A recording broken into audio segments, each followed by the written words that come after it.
Good evening, fellow Toastmaster and distinguished guests. Hope you are safe and healthy with family wherever you are. As Toastmaster Kayum mentioned that I'm the singer, I would like to sing to you a song about my sustainability journey. Earlier last week, we heard the news about hail or raining with ice blocks happened in Surabaya. There are also news about flash flood hit villages in central Java, and also crops failure due to severe storm. Day by day, we get to hear these types of news often. Sometimes we don't hear, but we feel extreme changing of weather by ourselves. The climate change is real. The climate change is here. Maybe some of you already guessed what I'm about to talk. However, bear with me, this will not be a preaching. I'm no saint, and maybe I'm also the sinner in here. I will be talking about Sustainability Act and how I hope my small start can contribute to the world's effort in reducing unwanted outcomes of climate change to the living beings on Earth. Before that, let me brief you about climate change 101. Climate change is a long-term shift in temperature and weather patterns resulted from trapped greenhouse gases that made our Earth warmer. These gases increase significantly due to human activities, such as burning fossil fuel, deforestation, land conversion, industrial processes that produce waste and pollution, and also poor waste management. All these activities not only release the greenhouse gas to the atmosphere, but also eliminating the natural absorber, such as the land forest and also the marine ecosystem. Now, what is relation with sustainability? Sustainability, based on United Nations definition, is meets the needs of the present without compromising the ability of future generations to meet their own needs. The idea is to avoid depletion of natural resources and to maintain the balanced ecosystem. And also we need to consider the interdependency between the environment, the society, and economy. For environment, we think about the air we breathe, the water that we drink, the energy that we consume. And for society, we think about the interaction among individuals in making decisions. For economy, we think about the efficient allocation of scarce resources and how to create the value and profit from it. Given the definition, we need to ask the question whether are we now live in a sustainable world or not. To reflect, we can see overexploitation of natural resources, but it also supports the economic growth. If we see that most of product and services final price is already included the social and environmental costs or not? And did we see the certain product life cycle, such as the clothes, the mobile phones, related to the technological advances, contribute to the faster resource depletion, waste generation, and environmental pollution, where it also corresponds to our changing lifestyle. First thing first is for us to acknowledge that we are experiencing the concerning climate situation, and we also live in unsustainable world, and all usual habits that we are doing for our lifestyle might have contributed to the worsening of the global warming accumulatively. Start from there. Next, we need to start Googling, reading, watching the news about the problem.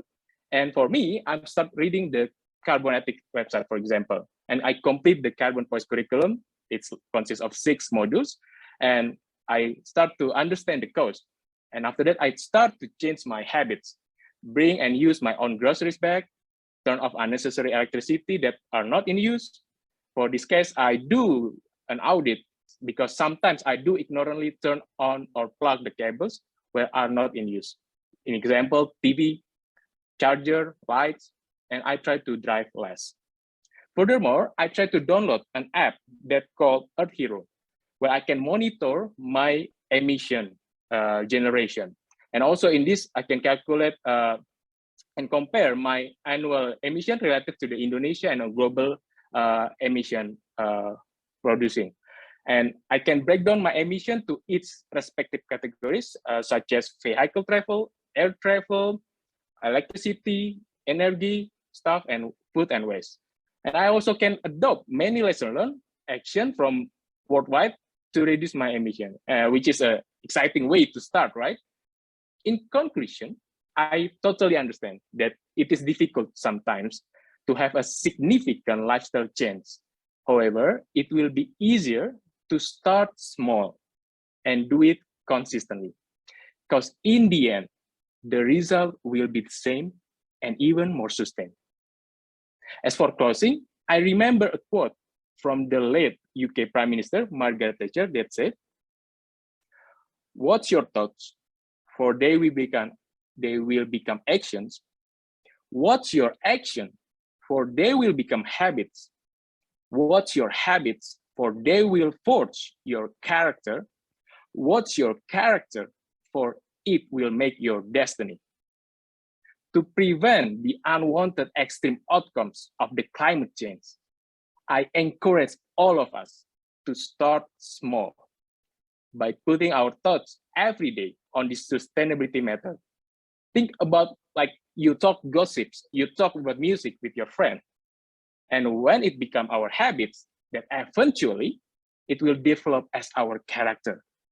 Well, it will be affecting all aspects of our lives. Family, friends, communities, then it will be spreading out.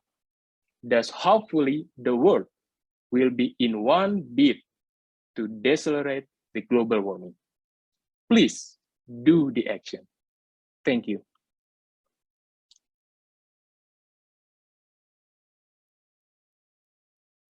In this moment, I will deliver the evaluation for Toastmaster Ricki. First of all, we can see that the objective is accomplished to do a research and present it to the audiences. We can see that Toastmaster Ricki performed well with at least three things. The first one is creating powerful messages.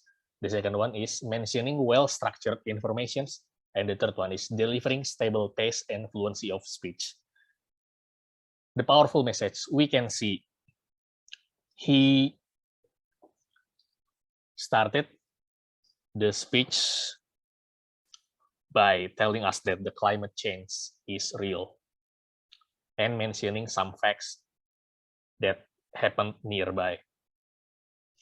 Also in the closing quote about what's your thought, it turns into action, into habits, into character, and into destiny. And also start small using sustainability products.